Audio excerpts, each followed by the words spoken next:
आज हम जानेंगे किसने सही बताया ब्रह्मांड की कहानी। 13.8 अरब साल पहले एक विस्फोट हुआ जिसने समय, स्थान और ऊर्जा सब कुछ रच दिया। विज्ञान आज इसे कहता है बिग बैंग थ्योरी। 1927 में जॉर्ज लेमैत्रे ने पहली बार बताया कि ब्रह्मांड लगातार फैल रहा है और 1929 में एडविन हबल ने टेलीस्कोप से इसे साबित किया।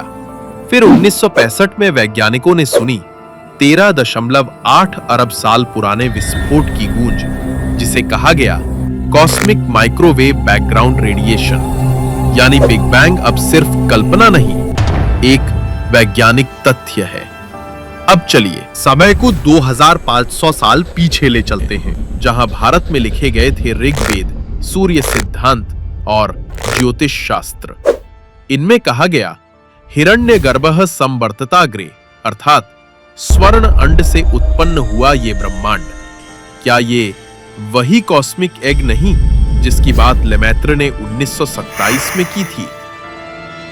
वेदों में बिंदु या परब्रह्म का जिक्र है, जहां से सृष्टि की शुरुआत होती है। ऋषियों ने कहा सब कुछ उसी एक बिंदु में समाया था, जहां न समय था, न दिशा, न कोई सीमा।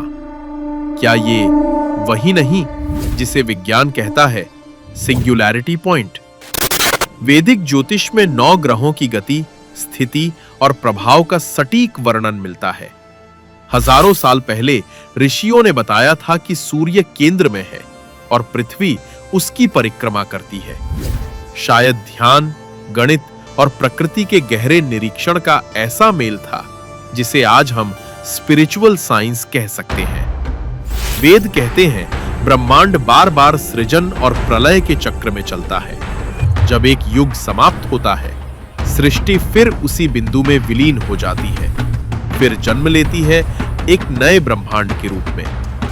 विज्ञान इसे एक्सपेंशन एंड कोलैप्स कहता है। वेद कहते हैं सृष्टि और प्रलय। विज्ञान खोजता है शुरुआत, वेद बताते हैं अनंतता। दोनों का लक्ष्य एक ही है, सत्य की खोज। शायद बिग बैंग और वेद एक ही सत्य के 2 रास्ते हैं। एक प्रयोगशाला में खोजता है, दूसरा ध्यान में महसूस करता है। अंत में सवाल यही, क्या ब्रह्मांड हमारे बाहर फैला है या हमारे भीतर छिपा हुआ है? विज्ञान कहता है वो अरबों प्रकाश वर्ष दूर है। वेद कहते हैं वो तुम्हारे भीतर है। शायद सच्चाई दोनों के बीच है, जहां दृष्टि और चेतना एक हो जाती है। एक सत्य, 2 दृष्टियां।